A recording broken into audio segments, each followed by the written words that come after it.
What's going on, y'all? Machiavelli Mills TV. So the question remains, what is next for Deontay Wilder after his second official defeat to Tyson Fury by stoppage, right? What should he do next? What is there left for him to do? How can he redeem himself after these two losses by stoppage, right? First of all, I want to say this. I think Deontay Wilder has increased his legend even in the defeat in this third fight. I think his legend increased significantly even after this fight because he fought a dude that was outclassing him for sure. But he fought him valiantly and was able to knock him down twice and put forth a courageous effort with a whole lot of heart. You know what I'm saying? Delivering thumping shots even when he was getting hit with shots left and right with a barrage of punches. So, I think that he will still be able to sell. I think he'll still be able to put butts in the seats for sure, right? And I think that the next step that he should take is that if Alexander Usyk defeats Anthony Joshua for a second time, I think Deontay Wilder should fight Anthony Joshua with the quickness. I think he should fight him with the quickness for sure, because I'm of the belief that Deontay Wilder can still beat every other heavyweight fighter in the division. I still think he can beat every other heavyweight except Tyson Fury. I just think Tyson Fury has his number. He's a better boxer than him. He's bigger than Deontay, often outweighing Deontay by 40 pounds. And this is with Deontay Wilder coming in at his heaviest.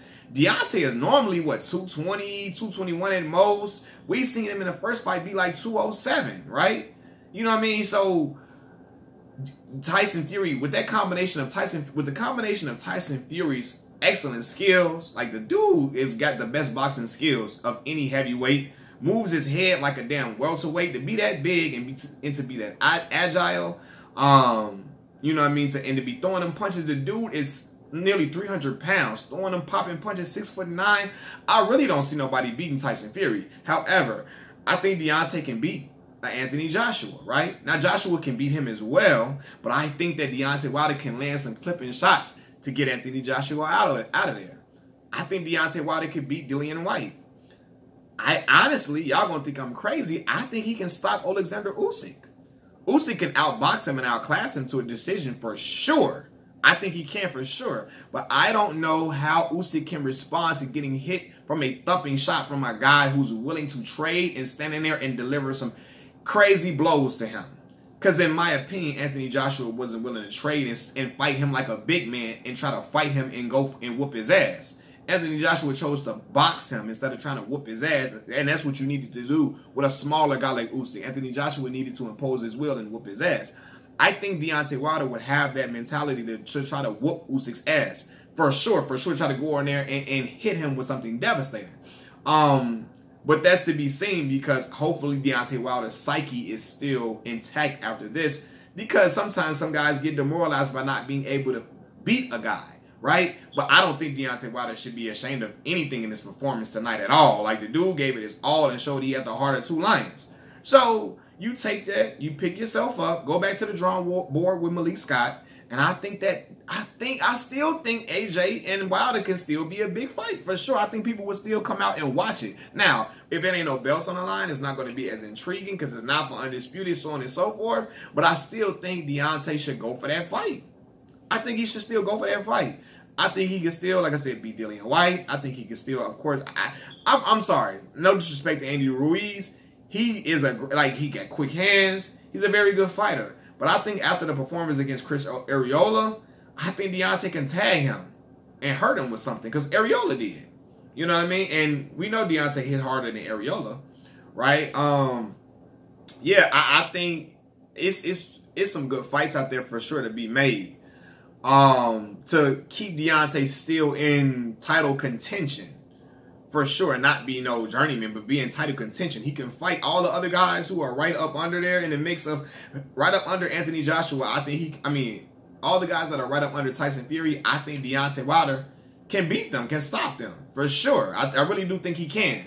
It'll be harder to do that with a guy like Alexander Usyk for sure, because of the supreme skill he has. But I still think Deontay can hurt him. I really do think he can hurt Usyk badly for sure. I just don't see him beating Tyson Fury. I don't see nobody beating Tyson Fury in the heavyweight division currently. I just don't. However, let's just say if Usyk was to win and Usyk was to become heavyweight champion and he take all the belts from Tyson Fury, let's just say that happened. Let's just throw that out there as a hypothetical. And I know Tyson Fury is going to have an immediate rematch with Alexander Usyk if he was to lose. If Usyk beats him again, and Deontay Wilder, if the belts exchange hands is what I'm saying. To anybody besides Tyson Fury, I think Deontay Wilder has a shot to be heavyweight champion of the world again. However, if Tyson Fury's at the reign, if he's still the reigning champion, and I don't see nobody beating him. If he's still the reigning champion, I think that it'll be hard for Deontay to beat that dude because that combination of size and skill is just hard to beat. However, I think he can beat everybody else. I really do. I think he can stop. I think he stops just about everybody else. Tyson Fury himself said it. He's the top dog, and Deontay Wilder's the best right after that. And that's coming from a guy that Tyson Fury don't even like Deontay Wilder. They don't even like each other right now. Tyson Fury said that after being pissed that Deontay Wilder didn't, shake his hand and exchange pleasantries with him after the fight. He still gave it to Wilder that he's the second best in the division. Right? Now, some people don't believe that. They feel like he's a bum or whatever, but I don't. What I saw tonight from Deontay Wilder, how he stood and fought a dude that was 40 pounds heavier than him and kept coming, even though he was his bearings wasn't beneath him, even though his equilibrium was off after getting that headshot, he was all discombobulated at times, still throwing punches, still coming back, throwing shots, delivering shots. That type of fight like that, and I think he can knock out anybody else with that type of performance. Like, you know what I'm saying? I really do. And some people be like, well, Tyson Fury is not the puncher that Anthony Joshua is. That may be correct. You know what I'm saying? He's not. But those punches hurt. I don't care what nobody say. Like, and I don't know if AJ gonna fight like a dog.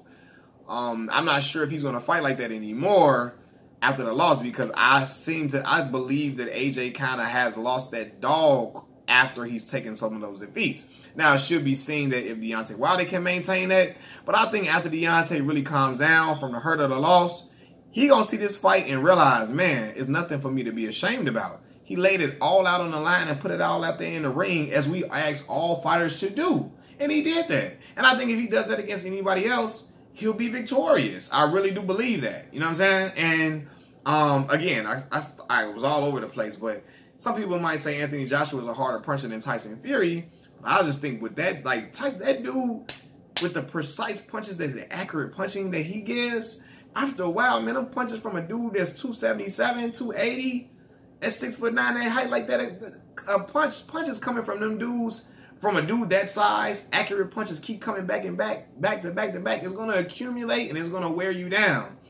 Tyson Fury leaning that heavy body on Deontay Wilder, it wore him down too. The punching power from the punching power from Tyson Fury, the punching accuracy, that heavy body, it slowed Deontay Wilder down. And also, Deontay might have been slowed down from the mass that he gained for the fight, right? Some people feel like he needed to add that mass to deal with Tyson Fury leaning on him. But I honestly feel like Deontay was quicker, much quicker with his punches. And it was much snapping more when he was 219, 214, 207. I feel like he was more snapping with those punches when he was smaller because he was more agile, right? So the other question would be, should Deontay Wilder lose weight going forward and come back down a little bit more in his next couple of fights? But I still think Deontay Wilder has room to still make noise in the heavyweight division. I think Robert Helenius is tough. I think Deontay would knock out Robert Helenius. I think he would knock out Andy Ruiz. I think he would knock out Anthony Joshua. I think he could knock out Alexander Usyk. I think he'd knock out Dillian White for sure. And let's just say this, man. Deontay showed a variety. He showed some different wrinkles in this fight, especially in the beginning rounds. It was just that when he got hurt, sometimes when you get hurt so bad, a lot of times you revert back to what you know instead of just sticking to the game plan, going to the body. When you get hurt, he got him hurt. Even when he got Tyson Fury hurt, he got so trigger happy to trying to get that dude up out of there. Maybe because he knew he was getting fatigued. You know what I'm saying? He didn't even continue going to the body and then following back upstairs to hurt him, right? Hopefully he can learn to keep this game plan and stick to that type of style of fighting. And that will be great for him. You know what I mean? He had 18 months to get this down, which is still not a long time to learn how to do a lot of things technically. But let's just say he does this over another training camp, another few training camps, and accumulate wins. even just one more training camp doing that, I think it would be started to become ingrained in him to fight that way, so that even when he gets hurt or get nicked with something, he can still stick to that game plan